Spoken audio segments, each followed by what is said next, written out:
वक्रतुंड महाकाय सूर्यकोटि समप्रभ निर्विघ्न कुरु मे देव सर्वकार्येषु सर्वदा। ओम नमः शिवाय। जय माता रानी। दोस्तों, आप देख रहे हैं आपका अपना YouTube चैनल व्रत त्योहार टोटके। मैं हूं आपके साथ रिमझिम शर्मा।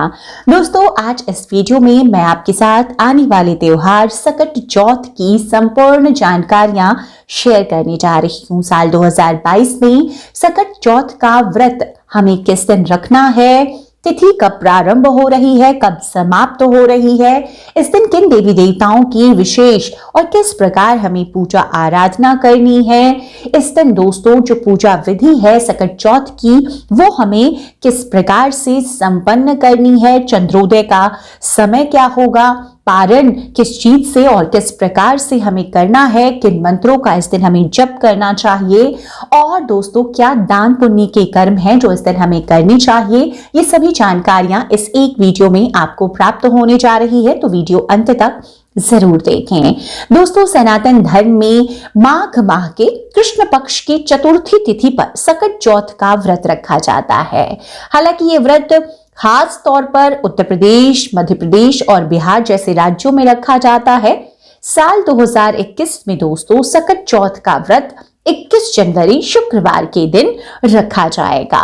अब सकट चौथ का व्रत कौन लोग करते हैं? देखिए, सकट चौथ का व्रत माताएं धारण करती हैं अपनी संतान की लंबी आयु के लिए, उनकी सुख समृद्धि की कामना के लिए इस दिन माताएं उपवास रखती हैं और व्रत करती हैं। दोस्तों, सकट चौथ के व्रत में पूजा आराधना की जाती है प्रथम पूजनीय गणपति की और संकटा माता की, और इसी वजह से सकट चौथ को संकटा चौथ भी कहा जाता है। कई अन्य नामों से जैसे तिलकुटा चौथ, लंबोदर संकष्टी चतुर्थी व्रत के नाम से भी इस व्रत को जाना जाता है।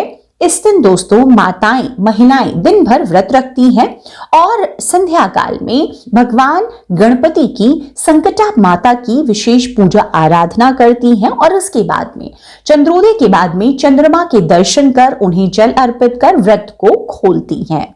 सकट चौथ पर गणपति की पूजा आराधना विशेष करनी चाहिए। तिथि कब प्रारंभ हो रही है, अब आप ये भी नोट कर लें। चतुर्थी की तिथि 21 जनवरी को दोस्तों प्रारंभ हो जाएगी 8:51 पर सुबह का यह समय है, और तिथि समाप्त होगी 22 जनवरी को 9:14 पर। सकट चौथ के दिन चंद्रोदय के समय का विशेष महत्व है। तो चंद्रोदय का समय 21 तारीख को रात के 21 बजे यानी कि 9 बजे मिल रहा है। ये दिल्ली का समय है। 1-2 मिनट का अंतर आपके शहर में हो सकता है, वो आप शहर के समय को भी देख करके चंद्रोदय के बाद पूजन कर सकते हैं, चंद्रदेव को अर्घ्य दे सकते हैं। दोस्तों, अब यहाँ पर एक संशय ये भी कि 21 जनवरी को उदया काल में चतुर्थी तिथि नहीं मिल रही है, सुबह 8:51 से मिल रही है, तो व्रत किस दिन रखा जाएगा? क्या व्रत 22 तारीख को रखा जाएगा? तो ऐसा नहीं होता है।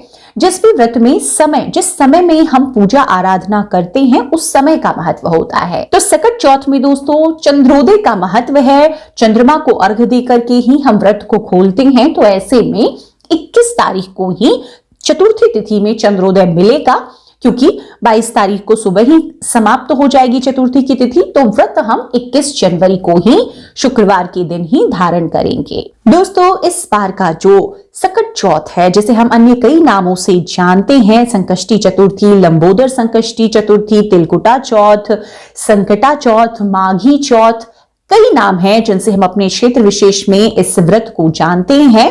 इस बार सौभाग्य योग में सकट चौथ पड़ रहा है, जो हर प्रकार की मनोकामनाओं की पूर्ति करने वाला है। तो इस समय में अगर हम पूजा करते हैं तो बहुत इसका फल हमें प्राप्त होता है। दोस्तों, तो तिथि मैंने आपके साथ शेयर की हुई है। इसी शुभ समय में आपको पूजा करना है, चंद्रोदय के समय आपको अर्घ्य देना है और अपने संतान की उन्नति तरक्की के लिए संकटा माता से, चंद्रदेव से और विघ्नहर्ता गणपति से आराधना करनी है। दोस्तों, सकट चौथ का व्रत, जो संकटा चौथ का व्रत होता है, ये संतान की सुरक्षा और परिवार की खुशहाली के लिए रखा जाता है। तो इस दिन की जो पूजा होगी वो भी विशेष होगी। तो पूजा आपको किस प्रकार से करनी है ये भी मैं बता दूं। इससे पहले मैं बता दूं कि इस दिन जो सौभाग्य और शोभन योग बन रहा है ये अपने आप में बहुत ही मंगलकारी है। अगर कोई भी नया शुभ मांगलिक कार्य आप शुरू करना चाहते हैं तो इन दो योगों में कर सकते हैं। सौभाग्य योग बन रहा है सुबह से ही, सूर्योदय के समय से ही 21 तारीख को, जो कि दोपहर 3:06 तक रहेगा। और उसके बाद से शोभन योग शुरू हो जाएगा जो 22 जनवरी तक है दोस्तों, चतुर्थी तिथि तक। तो ऐसे में अगर कोई भी मांगलिक कार्यों की शुरुआत आप करना चाहते हैं उसके लिए भी यह दिन बहुत ही शुभ है। अब पूजा विधि किस प्रकार रखनी है आपको, तो सर्वप्रथम आप 21 जनवरी को सुबह उठेंगे प्रातःकाल, और इस दिन की पूजा आराधना सूर्य देव की भी विशेष होती है। तो सुबह उठकर सबसे पहले तो आप व्रत का संकल्प लेंगे, नित्य क्रियाओं से निवृत्त होकर हाथ में जल पुष्प अक्षत लेकर आप व्रत का संकल्प लें कि आज अपनी संतान की उन्नति, तरक्की, उनकी दीर्घायु की कामना से, परिवार की खुशहाली की कामना से आप सकट चौथ का व्रत धारण कर रही हैं। और उसके बाद में आप सूर्य नारायण को अर्घ्य दें। अर्घ्य देने के जो जल का पात्र है उसमें इस दिन आपको जो विशेष, जैसे कि हम रोजाना जब सूर्य देव को अर्घ्य देते हैं तो तांबे के पात्र से अर्घ्य देना चाहिए, एक लाल पुष्प अक्षत और थोड़ा कुमकुम डालकर हमें अर्घ्य देना चाहिए। लेकिन सकट चौथ के दिन विशेष प्रकार से आपको थोड़ा सा तिल डालना है। अगर काले तिल हैं काले, अगर सफेद तिल आपके पास है तो तिल डालकर ही इस दिन सूर्य देव को भी आपको अर्घ्य देना है। इसके बाद में सुबह की पूजा भी अन्य देवी देवताओं के साथ आपको गणपति की और संकटा माता की करनी है। इसके लिए आप एक पाटा उत्तर पूर्व दिशा में लगा करके गणपति की स्थापना करें और संकटा माता की फोटो अगर आपके पास है उनकी स्थापना करें। अगर नहीं है तो आप एक सुपारी में ही उनका आह्वान कर उनकी स्थापना कर पूजा करेंगे। वस्त्र इस दिन गणपति को भी माता को भी पीले रंग के वस्त्र अर्पित करें। अगर संभव है प्रयास करके स्वयं भी आप पीले रंग के ही कपड़े इस दिन पहने। पूजा के लिए जो जरूरी सामग्री है वो होगी दोस्तों अक्षत, रोली, कुमकुम, दूर्वा इस दिन विशेष आपको रखनी है। संकटा माता के लिए इस दिन आपको सुहाग की सामग्री रखनी है। धूप, दीप और सकट चौथ की व्रत कथा की किताब आप पहले से पूजा में जरूर रखें। इस दिन दोस्तों आपको गणपति को विशेष करके दूर्वा 21 दूर्वा की एक गांठ बना लें और गणपति को जरूर अर्पित करें। चौथ माता के लिए इस दिन आप कोई भी लाल पुष्प, गणपति के लिए भी लाल पुष्प उन्हें भी बेहद प्रिय हैं, तो लाल फूलों का आप इंतजाम रखें और उन्हें अर्पित करें। विधि विधान से आप इस पूजन को संपन्न करें। भोग में सकट चौथ व्रत के दिन घर में, खास तौर पर घर में गुड़ और तिल से बनी हुई मिठाइयों का भोग सकट चौथ माता को और गणपति को लगाई जाती है। तो आप अगर घर में तैयार करके लगा रहे हैं तो ये तो सबसे अच्छा है। अगर आप नहीं तैयार कर पाए हैं तो बाजार में भी आप तिल और गुड़ से बनी मिठाइयों का भोग ही इस दिन माता को लगाएं। फलों में यहाँ पर दो विशेष फल हैं। आपको इस दिन गाजर और शकरकंद का भोग सकट चौथ माता को और गणपति को भी जरूर अर्पित करना चाहिए।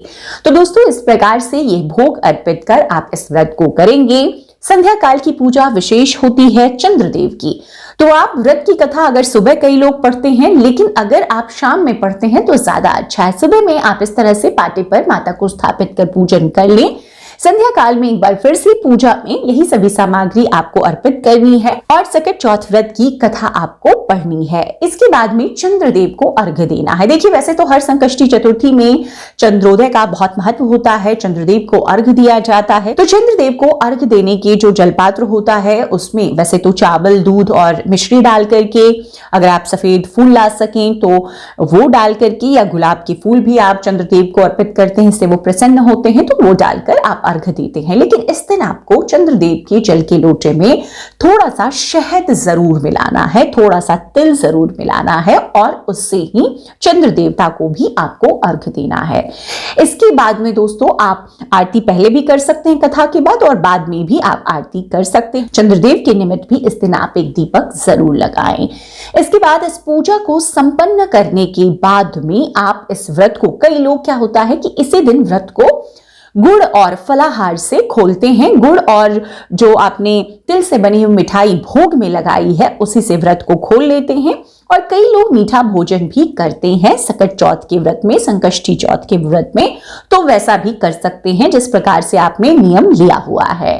और इसी प्रकार से दोस्तों ये पूरी पूजा विधि आपको संपन्न करनी है। तो जो भी माताएं जो भी संतान प्राप्ति की कामना करने के साथ महिलाएं इस व्रत को, संकटा चौथ व्रत को रखती हैं, उनके जीवन में हमेशा परिवार में खुशहाली बनी रहती है। विघ्नहर्ता की कृपा से उनकी हर मनोकामना पूर्ण होती है।